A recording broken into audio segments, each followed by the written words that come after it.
everyone, welcome back to my YouTube channel. My name's Meredith Phillips. I'm a writer, reader, and bunny mama. And today I'm going to be sharing with you a wrap up of my May goals and what I was able to get done in May, as well as looking ahead to the month of June and sharing with you the goals I have for June. This was another crazy, stressful month. I feel like the last 3 months I've just been like, the month was horrible. And it's true. This month there was a lot of stress going on in my personal life. I'll touch on that a little bit toward the end of the video. Things right now have kind of evened out. I am hopeful that June is just gonna be chill. If I could have 30 days of just like nothing crazy happening, that would be great. But let's start off with some writing updates, reading updates, and all that kind of stuff. So for the month of May, my goal for writing was just to get back into more of a consistent routine. I don't think I was able to get back into a more consistent routine, unfortunately, but I did manage to accomplish, in my mind at least, 2 major things. At the beginning of the month, I did finish editing and polishing up a piece of flash fiction, and I'm gonna share that with you next Tuesday on the 8th. I have a video that's almost ready to go with that, and I'll be sharing it then, so I hope you're looking forward to it. I'm excited to share it with you. I'm a little nervous, but I'm also excited. So if you're not subscribed and you want to make sure you don't miss that, make sure you click the subscribe button. That's coming next Tuesday, and I'm really excited that I was able to like finish something. It's finished,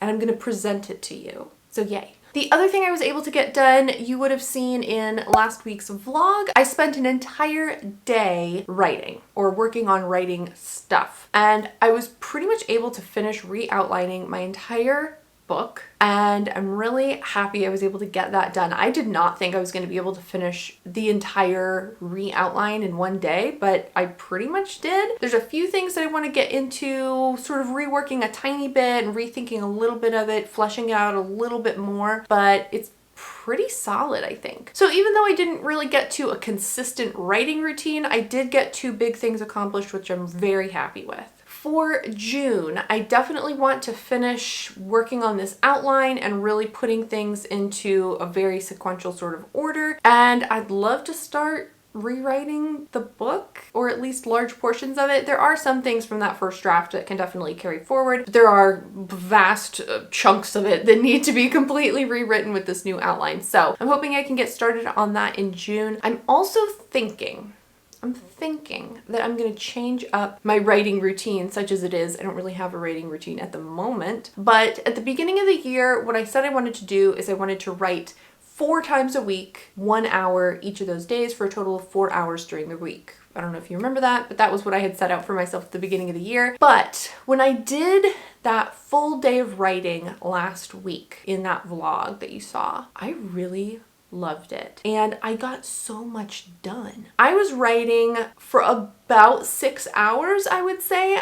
The time block I took was about 7 hours, and of course I did take some breaks for like lunch and, you know, a few little things like that, but I think I got at least 5 to 6 solid hours of writing work done. And that's a lot more than the 4 hours that I was trying to get done with that old schedule. And I had this crazy thought because, you know, our brains, unfortunately, I think are so programmed to think writing every day is like the ideal. And I know a lot of us know that's not true. And I know a lot of us don't even aim for that, and we don't care about trying to aim for that. But I feel like that's still ingrained in my brain as like, that's really what you want to be aiming for. And it's not what I'm wanting to aim for. It's not realistic for me. It's not realistic for most people. And that shouldn't be held as an ideal in our brains. And I feel like it still kind of is held in my brain as this, you know, oh, that's what real writers do, which is just such a bunch of crap. So here's what I'm thinking. If I did that, if I set aside 1 day a week where it was just I was writing all day, I would get more done on that 1 day than I would in my old schedule of trying to write for an hour 4 times a week.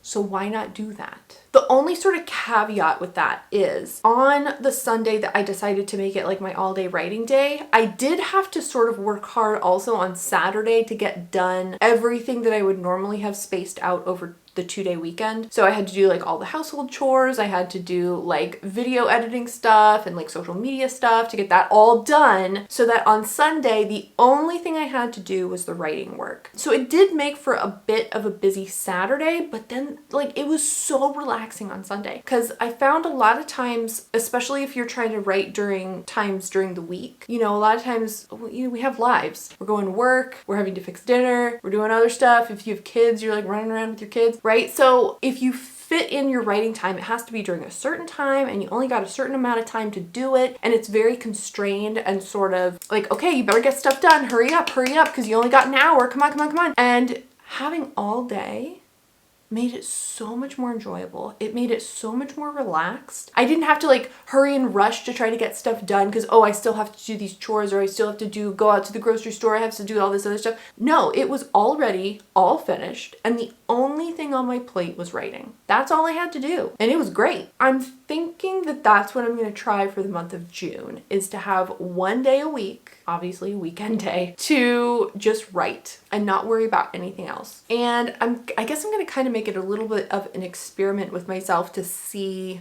how that ends up working. Do I end up getting more done than I would have if I'm trying to like squeeze in writing during, you know, 3 or 4 days during the week? We'll see. I'm excited to try it though. Today that I'm filming this is Sunday the 30th, and we here in the US, we have Memorial Day tomorrow, and I have the day off work, so I'm gonna make Monday my all-day writing day. So I'm really excited to get back to it and see what I can get done. For reading has not been going well. I've finished 2 books this month. Two. I can't remember the last month where I only read 2 books. Now, to be fair to myself, I still technically have 2 days left in the month, today and tomorrow, and I'm almost done with a 3rd book. I'm at like the 85% mark on my Kindle, so I'm pretty sure I can finish that in 2 days. So I'm gonna go ahead and say I've read 3 books this month, but still, like, that's so little. Ugh. So I'm hoping to get back to reading a little more consistently next month. I'm gonna aim for 5 books. We'll see. Yeah, but reading also kind of fell by the wayside. Again, for reasons I'll get into here in a little bit. In terms of social media goals, I was pretty much able to keep up. I did miss 1 video on a Friday this month, which felt a little weird. I didn't like that that's what happened, and I was trying to see if there was some way I could post something. The week leading up to that Friday that I missed was kind of nuts, and so I was like, you know, I got to like Wednesday and I was like, just stop. You don't have to post something, it's okay. So I didn't, and it was fine. What a surprise. I did keep up with the Instagram posting, but I still posted for the most part on my regular schedule, and I'm planning to keep that same schedule for the coming month in June. I'm also planning to go back to live streams. At this point, the 2 I have scheduled are for Saturday, June 5th at 10 a.m. Central Daylight Time. And I also have one scheduled for Wednesday, June 16th at 4:30 p.m. Central Time. So I'll put links to those 2 things below. So if you want to ring the bell or do the notification or whatever you do, mark it in your calendar, you know, that whole thing. Those will be there, and they'll be on my channel, and I hope to see some of you there. Okay, so let's chat about this crazy month that I had. At the very, very, very end of April, we had 2 things happen in the same weekend that really threw us for a loop. One was a sort of personal family thing, which I'm not going to get into, but it definitely caused a little bit of panic, a little bit of stress, and that's why we ended up making that trip to Florida. We had to visit some family and just sort of make sure things were cool. So it was a little bit of an impromptu trip. We hadn't had it planned until like 2 weeks in advance, so I was trying to like book a hotel, figure out bunny sitters, like plan a pretty big trip. We drove, so it was about 14-15 hours to get there, and then 14-15 hours back. And yeah, when you have a big trip like that coming up, I think there's always a little bit of stress, you know, just planning it, making sure you're packing all of your stuff that you're gonna need, all that thing. So and then of course there was like the family issue like on top of that made it a little bit stressful. It ended up being a really good trip though. We had a great time and got home safely and all that stuff. That has sort of died down a little bit. There's still some things going on there, but again, I'm not going to get into like all the details, but the trip was successful. The trip was good. I'm glad we did it, and you know, it all went smoothly for the most part, so that was good. The other thing that happened this month that was honestly, I was I was losing my mind for a little bit of the month. It was fine. We had this family thing happen on a Friday night. So we were kind of worried and freaking out a little bit over this family stuff. And then it kind of tapered off a little bit. So by Sunday evening, that weekend, it was okay. Like, we were still worried about it, but it was okay. Sunday evening, we're going to bed. This is again, end of April. And I look at Crispin and he has an enormous lump on the side of his leg. Like, here's his leg and there was this huge lump on it. I freaked out a little bit. At the end of April, it had been less than 2 months since Tilly died, and I didn't know what this lump was. And of course I immediately like, well, I guess he's dying.